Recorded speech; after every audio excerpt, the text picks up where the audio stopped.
guys, nag-greet pa ako sa amo ko tuwing may okasyon or sa araw-araw, every morning, hindi ka bago matulog, mag-good night, yung ganon.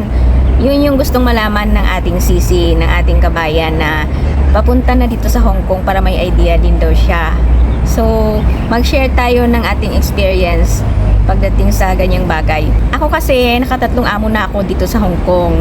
Sa totoo lang. Yung una kong amo, pag dumadating talaga, pag morning talaga, pag makita ko yan sila, nag-good morning ako. Wala namang mawawala sa iyo eh. Parang mas good vibes pa nga yun sa kanila kasi mag-good morning ka. Magsabi lang ako good morning ma'am, or good morning sir, or good morning lang. Yun. Tapos pagka dating yan nila, batiin ko na yan sila. Yung amo kasi yung una kong amo, simple lang yan sila.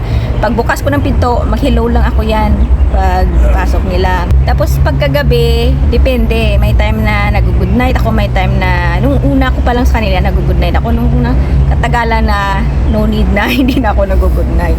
Parang okay naman na basta mag-greet ka lang sa morning. Yun. Tsaka hindi naman sila sinabi mag-greet, for respect na lang din para magkabatian naman kayo, para hindi naman masyadong tahimik. So nung pangalawa kong amo, walang greetings yun. Kasi yung pangalawa kong amo, wala lang, parang napakasimple lang nila na ayaw nila yung formal, medyo formal. Gusto nila yung treatment namin is parang wala lang. So pag nag-day off ako, pagbalik ko, nag-hello lang ako or nag-good evening, yun.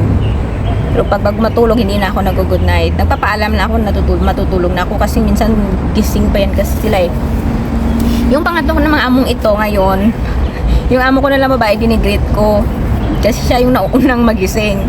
So, pagpasok niya yan kasi nasa kusina ako. So, pag pumapasok yan siya, naghugas ko ng bottle o di kaya nag-arrange nag-ayos ng food ng alaga ko. So, pag intro niya yan, magsabi ako yan, good morning. Minsan din ako na good morning ma'am, ganon, good morning lang. Tapos mag-good morning rin yan siya. Tapos, pagdating na nga nila, parang nasanay na ako na binubuksan ko na lang, tapos nag-smile na ako sa kanila.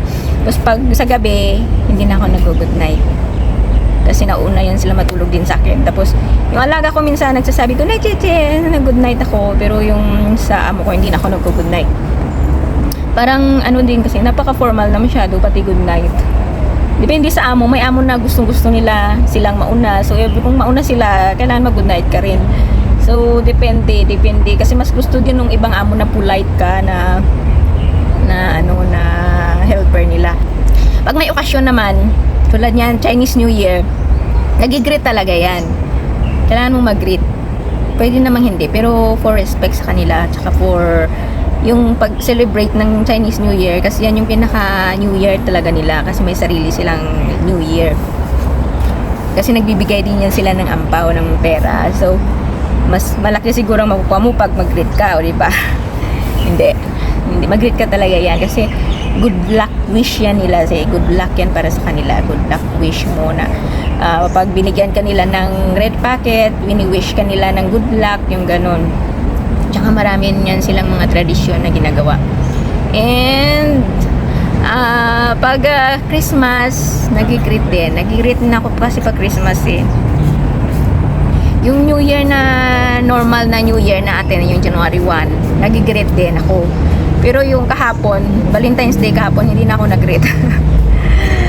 Yung pag Mother's Day at Father's Day, minsan hindi na ako nag-greet. Basta importante yung Christmas, Chinese New Year, yun, nag-greet talaga ako yan. Depende kasi sa amo yan, guys. Depende talaga yan lahat sa amo. Pati kung ano yung ugali na amo mo, kung gusto ba niyang ginag-greet, yung ganun, kung sineselebrate ba nila yung okasyon na yan. Pero yung Chinese New Year, sineselebrate talaga yan nila. So, yun lang sis. Sana may idea ka sa senior ko today. Thank you for watching. Good luck para sa'yo.